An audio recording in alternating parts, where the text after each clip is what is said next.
New TV Telugu. ఇప్పుడు AP top 10 చూద్దాం.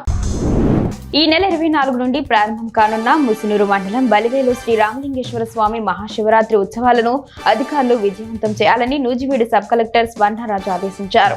మహాశివరాత్రి ఏర్పాట్లపై అధికారులతో సమీక్షించారు. ఈ నెల 14 నుండి భక్తుల పుణ్య స్నానాలు, నీరు విడుదల కానున్నట్లుగా తెలిపారు. భక్తులకు దర్శనం ఏర్పాట్లు చేసేందుకు ఎటువంటి ఆటంకాలు లేకుండా చూడాలని పోలీస్ శాఖను ఆదేశించారు. మాజీ సీఎం జగన్మోహన్ రెడ్డి ఇంటి సమీపంలో చెలరేగిన మంటల విషయంపై ఎస్పీ సతీష్ కుమార్ స్పందించారు. జిల్లా పోలీస్ కార్యాలయంలో ఎస్పీ మాట్లాడారు. సోషల్ మీడియాలో రకరకాలుగా ప్రచారం జరుగుతుందని, కేసు పెట్టినప్పుడు ఆధారాలు కూడా సమర్పించాలని కోరుతూనే నోటీసులు ఇచ్చామని చెప్పారు. సంఘటన జరిగిన సమయంలో సీసీటీవీ ఫుటేజ్ తో పాటు ఆ రోజు వచ్చిన వారి వివరాలను మాత్రమే ఇవ్వాలని కోరడం జరిగిందన్నారు. జగన్ 2.0 కాదు 420 అని గూడూరు నియోజకవర్గం చిరంజీవి యువత అధ్యక్షులు జనసేన నాయకులు నయీం అన్నారు. ఆయన విలేకరులతో మాట్లాడుతూ గత వైసీపీ ప్రభుత్వంలో వేల కోట్ల మైనింగ్ మాఫియా జరిగిందని, అనేక రకాల అవినీతికి పాల్పడ్డారని, ప్రశ్నించిన వారిపై అక్రమ కేసులు బనాయించారని, ఇప్పుడు నేను 2.0 స్టార్ట్ చేస్తానని అనడం హాస్యాస్పదంగా ఉందన్నారు. చిత్తూరు జిల్లా పలమనేరు ఎంపీడీఓ కార్యాలయం వద్ద డ్వాక్రా మహిళా సంఘాలకు బ్యాంక్ రుణాలు 7.50 కోట్ల రూపాయల చెక్కును ఎమ్మెల్యే అమర్నాథ్ రెడ్డి పంపిణీ చేశారు. ఈ సందర్భంగా ఎమ్మెల్యే అమర్నాథ్ రెడ్డి మాట్లాడుతూ మగవారితో పాటు ఆడవారు సమానంగా ఎదగాలని, వ్యాపార పరంగానూ మహిళలు అభివృద్ధి చెందాలంటూ తెలిపారు. ఈ కార్యక్రమంలో మహిళలు పాల్గొన్నారు. రక్తదానం మరొకరికి ప్రాణదానం అవుతుందని ఆర్టీసీ డిపో మేనేజర్ సత్యనారాయణ తెలిపారు. ధర్మవరంలోని ఆర్టీసీ డిపో ఆవరణలో రక్తదాన శిబిరం నిర్వహించారు. డిపో మేనేజర్ మాట్లాడుతూ ఆర్టీసీ డ్రైవర్లకు కన్ను అతి ముఖ్యమైన భాగము అని, ప్రయాణికులను సుఖవంతంగా చేర్చడానికి కన్ను అతి ప్రధానమైనదని తెలిపారు. రోడ్డు భద్రతా మాసోత్సవాల భాగంగా ఈ శిబిరం నిర్వహించామని పేర్కొన్నారు.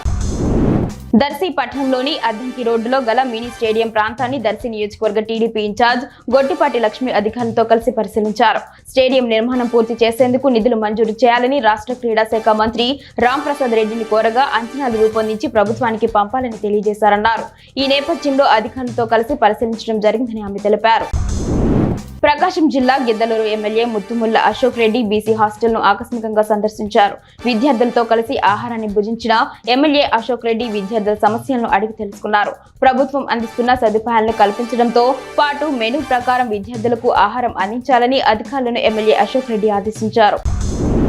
మహాశివరాత్రి పర్వదిన సందర్భాన్ని పురస్కరించుకుని శ్రీశైల మహాక్షేత్రానికి లక్షలాది భక్తులు కాలినడకన వస్తున్న నేపథ్యంలో అటవీ మార్గంలో భక్తులకు ఎలాంటి ఇబ్బందులు తలెత్తకుండా విస్తృత ఏర్పాట్లు చేస్తున్నామని నంద్యాల జిల్లా కలెక్టర్ రాజ్కుమారి పేర్కొన్నారు. శ్రీశైలంలోని కైలాస ద్వారం నుండి అటవీ మార్గంలోని ప్రయాణిస్తూ ఏ ప్రదేశాల్లో ఎలాంటి ఏర్పాట్లు చేయాలన్న అంశాలపై అధికారులకు ఆదేశాలు జారీ చేశారు. ప్రభుత్వ జిల్లా ఆసుపత్రిలో జరుగుతున్న అవినీతి, డాక్టర్ల నిర్లక్ష్యాన్ని అరికట్టి రోగులకు మెరుగైన వైద్యం అందించాలని తూర్పు గోదావరి జిల్లా కాంగ్రెస్ పార్టీ అధ్యక్షులు doctor TK Vishweshwar Reddy demand చేశారు. టీకే ఆధ్వర్యంలో రాజమండ్రిలోని ప్రభుత్వ ఆసుపత్రి వద్ద నిరసన తెలిపారు. గవర్నమెంట్ హాస్పిటల్ సూపరింటెండెంట్ సూర్యప్రభని కలిసి ఇక్కడ జరుగుతున్న అవినీతి, అక్రమాలపై వినతి పత్రం అందజేశారు. రాష్ట్ర విద్యుత్ శాఖ మంత్రి గొట్టిపాటి రవికుమార్ చొరవతో అద్దంకి మండలం మణికేశ్వరం గ్రామంలో అధికారులు ప్రత్యేక ఆధార్ శిబిరం ఏర్పాట్లు చేశారు. గ్రామంలోని చిన్నపిల్లలు, వృద్ధులు, వికలాంగులు మొదలగు వారికి ఈ ఆధార్ కేంద్రం అత్యంత ఉపశమనం కల్పించింది. తమ అభ్యర్థనను స్వీకరించిన మంత్రి గొట్టిపాటి రవికుమార్ కు గ్రామస్తులు కృతజ్ఞతలు తెలిపారు.